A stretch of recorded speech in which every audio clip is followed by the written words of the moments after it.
নমস্কার, আমি ডক্টর বোধিসত্ত্ব খান চলে এসেছি সহজ শেয়ার বাজারের আরেকটি নতুন এপিসোড নিয়ে। প্রিয় বন্ধুরা, আশা করি সবাই ভালো আছেন এবং সুস্থ আছেন। আজকের র্যালিটা রিলিফ র্যালি? উত্তর হচ্ছে হ্যাঁ। আজকের র্যালিটা শর্ট কাভারিং এর র্যালি? উত্তর হচ্ছে হ্যাঁ। কিন্তু এই র্যালিটা অন্যান্য যে রিলিফ র্যালি বা শর্ট কাভারিং তার থেকে সামান্য আলাদা। কিরকম? কারণ এর মধ্যে অনেকটা আশা ইনভেস্ট করে রেখেছেন বিনিয়োগকারীরা তথা বড় বড় ইনস্টিটিউশনসরা। কি এমন ঘটলো যার ফলে বিনিয়োগকারীদের মন বেশ খানিকটা ভালো হয়ে গেল বলা চলে? উত্তরটা হচ্ছে ইরানে যিনি প্রেসিডেন্ট পেজেশকিয়ান, তিনি বলেছেন যে দেখুন, ইরানের তরফ থেকে তো শান্তির ব্যাপারে কোনো আপত্তি নেই, কিন্তু আমাদের তো ডেফিনেটলি কিছু শর্ত রয়েছে। আমাদের ইসরায়েলের সঙ্গে বা আমেরিকার সঙ্গে যুদ্ধ বন্ধ করতে কোনো অসুবিধা হওয়ার কথা নয়। কিন্তু ইরান এবং আমেরিকাকে বুঝতে হবে যে এর আগে পরপর দুটো শান্তি বার্তা গিয়েছিল আমাদের তরফ থেকে, শান্তি বৈঠক হয়েছিল, কিন্তু তার মাঝখানে যারা শান্তি বৈঠক করতে গিয়েছিলেন তাদের উপর সরাসরি আক্রমণ করেছিল ইসরায়েল। এইবার প্রশ্নটা হচ্ছে যে আপনাদের আমরা কিভাবে বিশ্বাস করব যে যখন আমরা শান্তি চুক্তি বা শান্তি বৈঠক করব তখন আপনারা মিসাইল দিয়ে আমাদের উপর আক্রমণ করবেন না? স্বাভাবিক প্রশ্ন। 2 নম্বর, ইসরায়েল এবং আমেরিকাকে এই গ্যারেন্টি দিতে হবে যে তারা পুনরায় ইরানকে বিনা প্ররোচনায় আক্রমণ করবেন না। এটাও একটা স্বাভাবিক ডিমান্ড। 3 নম্বর, বিগত 47 বছর ধরে ইরানের সঙ্গে যে আমেরিকার দ্বন্দ্ব চলছে সেখানে ইরানের ওপর প্রভূত স্যাংশনস বসিয়ে রেখেছে আমেরিকা। এমনিতে ইরান যদি তাদের তেল বিক্রি করতে সমর্থ হতো বিনা স্যাংশনে, সেক্ষেত্রে ইরান বর্তমানে বিশ্বের অন্যতম ধনী দেশ হয়ে যেতে পারত। তার কারণ ইরানের কাছে যে প্রাকৃতিক গ্যাস রয়েছে, যে তেলের ওপর তারা ভাসছে, সেটা বিশ্বের অন্যতম বড় তেল এবং গ্যাস ভান্ডার বটে। কিন্তু ইরান নিউক্লিয়ার ওয়েপন্স তৈরি করছে বা ইউরেনিয়াম এনরিচমেন্ট করছে নিউক্লিয়ার ওয়েপন্স তৈরি করার জন্য, এই যে অভিযোগ আমেরিকা বা ইসরায়েল করে চলছিল, সেটা যদিও এখনো কোনো কনক্লুসিভ এভিডেন্স পাওয়া যায়নি, মানে অন্তত বিশ্বের যে অ্যাটমিক রিসার্চ এজেন্সি রয়েছে ইন্টারন্যাশনাল, তারা কোনো কিছু খুঁজে পায়নি। তার ফলে বিনা প্ররোচনায় ইরানের উপর আক্রমণের ফলে ইরানের যে বর্তমান যে রেজিম রয়েছে তারা খুব ডেফিনেটলি আমেরিকা বা ইসরায়েলের কথাকে বিশ্বাস করতে চাইছে না। তারা গ্যারেন্টি চাইছে বিশ্বের কাছে যে ইরানের উপর ফার্দার আক্রমণ হবে না। একটি স্টেটমেন্ট পেজেশকিয়ার কাছ থেকে, এটা গোটা বিশ্ববাসীর জন্য অত্যন্ত গুরুত্বপূর্ণ। তার কারণ যেটা, বিগত 1 মাস ধরে যে যুদ্ধ চলছে সেখানে কোনো রকম ইরানের তরফ থেকে ইঙ্গিত ছিল না যে তারা এই যুদ্ধ বন্ধ করতে চান।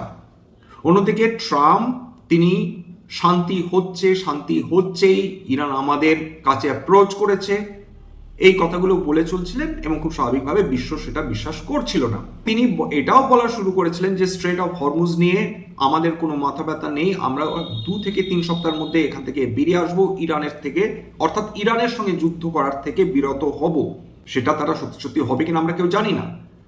কিন্তু ডোনাল্ড ট্রাম্প বলছেন স্ট্রেট অফ হরমুজ আপনারা বুঝে নিন, আমরা স্ট্রেট অফ হরমুজে মাথা গলাবো না, যেটা বিগত কালই আলোচনা করেছিলাম। অর্থাৎ আমেরিকা এই মুহূর্তে স্ট্রেট অফ হরমুজে সিকিউরিটি নিয়ে খুব একটা কনসার্ন না, এবং তারা বুঝতে পেরে গিয়েছে যে এই যুদ্ধের ফলে তাদের বিলিয়ন্স অফ ডলারের যে ক্ষতি হচ্ছে, তার ফলে আমেরিকাতে যারা বাসিন্দা তারা বিলক্ষণ ক্ষিপ্ত হয়ে রয়েছেন।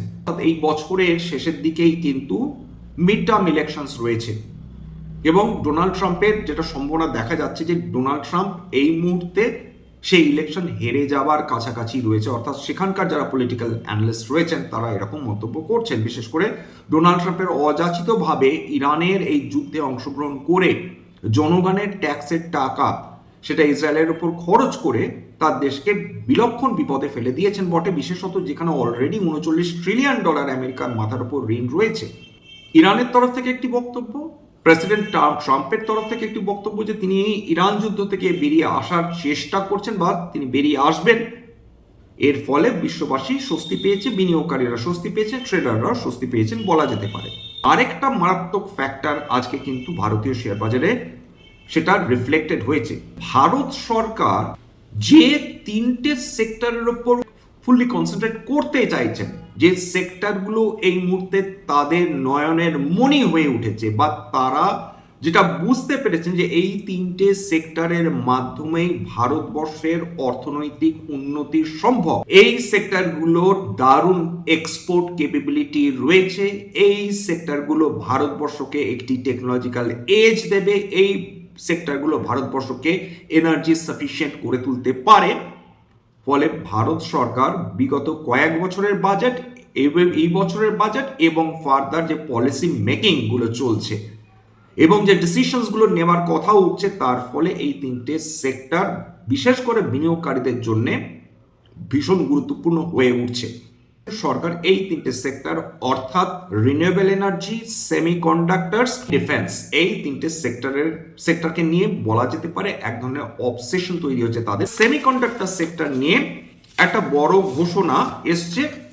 সেখানে বলা হচ্ছে যে এর আগে ছিল সেমিকন্ডাক্টর মিশন 1, সেখানে প্রায় 1.5 লক্ষ কোটি টাকার সরকার তারা এই সেক্টরটিতে ইনভেস্ট করার কথা বা বিভিন্ন প্রজেক্টসের কথা তারা ঘোষণা করেছিলেন।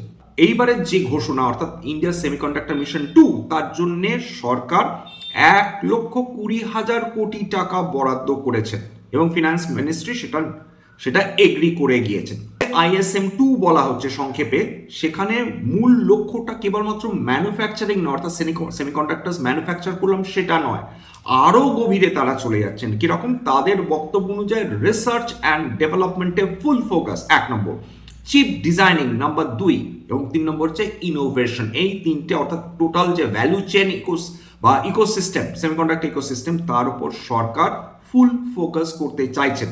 আগে যে প্রোডাকশন লিঙ্কড ইনসেন্টিভ স্কিম ছিল, যেটা ওপর ফোকাস করা হয়েছিল এই ISM 1-এ, সেখান থেকে একটা কোয়ান্টাম লিপ সরকার নিচ্ছেন। এটা লিপ অফ ফেথ বলুন, লিপ অফ কনভিকশন বলুন, যাই বলুন না কেন, সরকার সেমিকন্ডাক্টর সেক্টরকে এই বিপুল পরিমাণ টাকা বরাদ্দ করার অর্থ সরকার এই মুহূর্তে কেবলমাত্র জিওপলিটিক্স না, সরকার সেলফ সাফিসিয়েন্সির দিকেও ঝুঁকছেন। কোভিডের পরবর্তী সময় সেমিকন্ডাক্টর যে সাপ্লাই চেন ছিল সেটা পুরোপুরি ডিসরাপ্টেড হয়ে গিয়েছিল। তার ফলে সরকার সেমিকন্ডাক্টরের গুরুত্ব তারা বিলক্ষণ বুঝেছেন এবং তার উপর ফোকাস করছেন। যে বিভিন্ন সেমিকন্ডাক্টর যে কোম্পানিজগুলো রয়েছে সেইগুলোতে একবার জাস্ট উত্থানটা দেখুন। এটা কেবলমাত্র শর্ট কাভারিং র্যালি নয়, এটা কেবলমাত্র রিলিফ র্যালি নয়। বিশেষ করে এই সেমিকন্ডাক্টর যে কোম্পানিজগুলোতে আজকে উত্থান এসেছে, ASM টেকনোলজিস প্রায় 3.5%, ভারত ইলেকট্রনিক্স লিমিটেড প্রায় 4.5%, Crompton Greaves power and industrial 3.5%, Dixon technologies 6%-এর উপর উত্থান, Kaynes technology 4.5%, Kernex microsystem 11%, MosChip technologies 10.5%, এলিক্সাই 3.5%। সরকারের লক্ষ্যটা তাদের বক্তব্য অনুযায়ী অ্যাডভান্স সেমিকন্ডাক্টর নোডস এর উপর ফোকাস দিতে হবে ডেভেলপমেন্টের জন্য। তার মধ্যে 3 ন্যানোমিটার এবং 2 ন্যানোমিটার টেকনোলজিস যাতে ডেভেলপ করা সম্ভব হয় অতি দ্রুততার সঙ্গে, তার উপর সরকার ফোকাস করতে চলেছেন।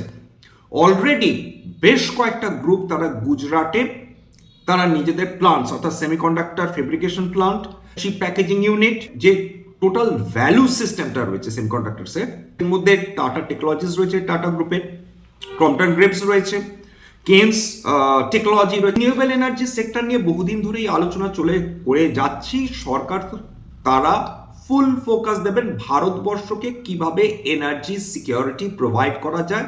আমরা বড্ড বেশি ডিপেন্ডেন্ট অয়েল এবং গ্যাস ইম্পোর্টের ওপর, তার ফলে আমাদের ফরেক্স রিজার্ভসের উপর মারাত্মক চাপ পড়ছে। আমাদের ইম্পোর্টের দাম দিনের পর দিন বৃদ্ধি পেয়ে যাচ্ছে। আমাদের কারেন্ট অ্যাকাউন্ট ডেফিসিট দিনের পর দিন বৃদ্ধি পাওয়ার সম্ভাবনা অনেক বেশি তৈরি হয়ে যাচ্ছে। আজকে বিভিন্ন রিনিউয়েবল এনার্জি সেক্টরে যে কোম্পানিজগুলো হচ্ছে তাতে কিরকম র্যালি এসেছে। Adani green energy 6.5%, Borosil renewables 8.5%, Indian energy exchange 4.5%, Inox green energy 5.5%, Inox wind 6.5%, Insolation energy 10%-এর ওপর, আর এনটিপিসি গ্রিন এনার্জি প্রায় 6%, ওলেক্ট্রা গ্রিন ট্রেক 6%-এর উপর উত্থান, স্টার্লিং অ্যান্ড উইলসন সেটা 10%, ওয়ারি রিনিউয়েবল টেকনোলজিস সেটা 7.5% এবং ওয়েবসোল এনার্জি 10% আজকের অলরেডি উত্থান থেকে ফেলেছে। চলে আসি ডিফেন্সে। নিফটি ইন্ডিয়া ডিফেন্স কত পার্সেন্ট আজকের এই ইন্ডেক্স সেটা বৃদ্ধি পেয়েছে, 5%-এর ওপর বৃদ্ধি পেয়েছে। বিইএমএল 7.5%, ভারত ডিনামিক্স সেটা প্রায় 10%। এছাড়া সায়েন ডিএলএম 4.5%, ডিসিএক্স সিস্টেম প্রায় 7%, ডায়নামেটিক টেকনোলজিস প্রায় 4%, গার্ডেন রিচ শিপবিল্ডার্স 19.59%, ম্যাসগাঁও ডক 12.25%, মিশ্র ধাতু নিগম প্রায় 7%, এমটিআর টেকনোলজিস প্রায় 4%, পরশ ডিফেন্স 7.3%, সোলার ইন্ডাস্ট্রিজ 6%। আজকের হিউমাঙ্গাস র্যালি এসেছে ডিফেন্স সেক্টরে। এই তিনটে সেক্টর তো বিগত কয়েক মাস ধরে আমরা আলোচনা করে আসছি, ডিফেন্স, সেমিকন্ডাক্টর, রিনিউয়েবল এনার্জি। এবং সেটা কোথায় রিফ্লেক্টেড হচ্ছে? কেবলমাত্র শেয়ার মার্কেটে রিফ্লেক্টেড হচ্ছে তা না, সরকারের পলিসি, সরকারের উদ্যোগ, সমস্ত কিছু মিলিয়ে এটা বোঝা যাচ্ছে সরকারের ফোকাস কোন কোন সেক্টরে রয়েছে। খুব স্বাভাবিকভাবে যদি নিফটিতে যদি 1.5% উপর র্যালি আসে, খেয়াল করে দেখবেন আজকে নিফটি কিন্তু প্রায় 22,900 কাছাকাছি পৌঁছে গিয়েছিল, সেখান থেকে কিছুটা কারেকশন হয়েছে, প্রফিট বুকিং হয়েছে, প্রায় 300 পয়েন্ট নিচে নেমে এসেছে। কিন্তু মোরালে সারাদিন ধরে মার্কেট পজিটিভ মুখী ছিল। নিফটি ব্যাংক 2.33% উত্থান, দেখুন মিড ক্যাপ 2.2% উত্থান, নিফটি স্মল ক্যাপ 3.3% উত্থান। Capital market, Nifty capital market যদি ইন্ডেক্স দেখেন সেটা 4.5% উত্থান। খুব স্বাভাবিকভাবে শেয়ার বাজার যখন পজিটিভ মুভমেন্ট দেখবে, শেয়ার বাজারে যখন উত্থান আমরা দেখব, সমস্ত ক্যাপিটাল মার্কেট স্টকস, সেটা ডিপোজিটারি হোক, রিপোজিটারি হোক, অ্যাসেট ম্যানেজমেন্ট কোম্পানি হোক, ওয়েলথ ম্যানেজমেন্ট হোক, সমস্ত কিছুতে আমরা, বা ব্রোকিং হাউসেস হোক, সমস্ত কিছুতে আমরা ইউজুয়ালি পজিটিভ র্যালি দেখে থাকি। আজকে মার্কেটে একটা স্বস্তির র্যালি হয়েছে, মার্কেট দারুণ মুভ করেছে, ক্যাপিটাল মার্কেটও খুব স্বাভাবিকভাবে আজকে ফিরে এসেছে। Nifty PSU banks under perform করছিল, আজকে প্রায় 4.5% উত্থান। নিফটি অটো, যদিও টাটা মোটরস যদি কনজিউমার ভেহিকলস দেখেন সেখানে হালকা পতন হয়েছে পরে, কিন্তু সার্বিকভাবে নিফটি অটোতেও আজকের একটা হোপ র্যালি এসেছে বলা যেতে পারে, প্রায় 2% উত্থান। নিফটি আইটি সেখানেও কিন্তু 2% উত্থান। বিভিন্ন কমোডিটি প্রাইসগুলো দেখা যাক। দেখুন সব কিছু ভালো, আজকে সমস্ত সেক্টর র্যালি করলো, কিন্তু আমাদের মূল প্রশ্ন তো এটাই থাকবে, ইরান, আমেরিকা, ইসরায়েল যুদ্ধ কি থেমেছে? উত্তর হচ্ছে এখনো না। এখনো কি মিসাইল বা ড্রোন ওড়াউড়ি চলছে? উত্তর হচ্ছে হ্যাঁ। বিভিন্ন মধ্যপ্রাচ্য দেশগুলো এখনো আঘাতপ্রাপ্ত হয়ে যাচ্ছে। ইসরায়েল ইরানের বিভিন্ন ইনফ্রাস্ট্রাকচার ধ্বংস করার দিকে তাকিয়ে আছে, ইরানও ইসরায়েলকে আক্রমণ করার দিকে তাকিয়ে আছে, এখনো যুদ্ধ থামেনি, এটা আমাদের মাথায় রাখতে হবে। 2 নম্বর, তেলের দাম কি $100 নিচে নেমেছে? উত্তর হচ্ছে এখনো নামেনি। ক্রুড অয়েল লাস্ট ডেটা পাওয়া অব্দি $100 ওপরই ট্রেড করছিল প্রতি ব্যারেল। ব্রেন্ট ক্রুড কিন্তু $103 প্রতি ব্যারেল ট্রেড করছিল, যদিও হালকা বিগত কালের তুলনায় হালকা, মোটামুটি 1% কাছাকাছি পতন এসেছে। প্রাকৃতিক গ্যাস হালকা পতন, 0.1% কাছাকাছি। সোনার দাম আজকের আবার প্রায় 1.22% উত্থান, যদিও রূপোতে হালকা প্রায় 8% কাছাকাছি পতন আমরা দেখতে পেয়েছি। শর্ট কাভারিং বলতে পারি, কিন্তু এটা কি ট্রেন্ড রিভার্সাল? এইটা তো এই মুহূর্তে বলা ডিফিকাল্ট।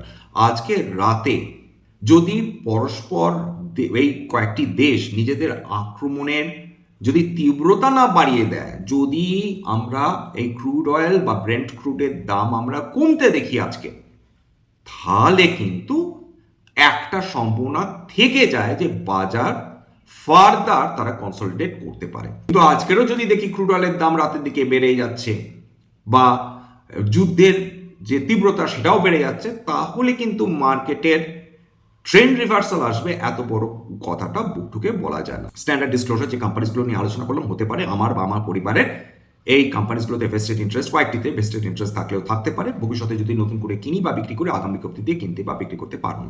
স্ট্যান্ডার্ড ডিসক্লেমার, এটা কেবলমাত্র একটা এডুকেশনাল চ্যানেল। বাঙালি বিনিয়োগকারীদের ইনভেস্ট অ্যাওয়ারনেস বৃদ্ধির জন্য এখানে কোনো ধরনের কোনো শেয়ার বা কোনো অ্যাসেটের বাই সেল রিকমেন্ডেশন দেওয়া হয় না। আমার কথা শুনে যদি কোনো শেয়ার বা কোনো অ্যাসেটের বাই সেল সিদ্ধান্ত নেন, ক্ষতির মুখোমুখি হতে পারেন। সুতরাং সবসময় একজন সেবি রেজিস্টার্ড ইনভেস্টমেন্ট অ্যাডভাইজারের পরামর্শ নেওয়ার চেষ্টা করবেন, বা নিজে ডিউ ডিলিজেন্স করবেন, সেক্ষেত্রে আপনারা উপকৃত হলেও হতে পারেন। সবশেষে যেটা বলে থাকি, যদি এই ধরনের এপিসোড আপনাদের ভালো লাগে, প্লিজ একটা লাইক দেবেন, প্লিজ সাবস্ক্রাইব করবেন, এবং যদি সত্যি মনে হয় আমার বাঙালি ভাই বোনদের জীবনে একটুখানি ভ্যালু অ্যাড করতে পেরেছি, প্লিজ নিজে গ্রুপে শেয়ার করে দেওয়ার চেষ্টা করবেন। আজকের জন্য নমস্কার।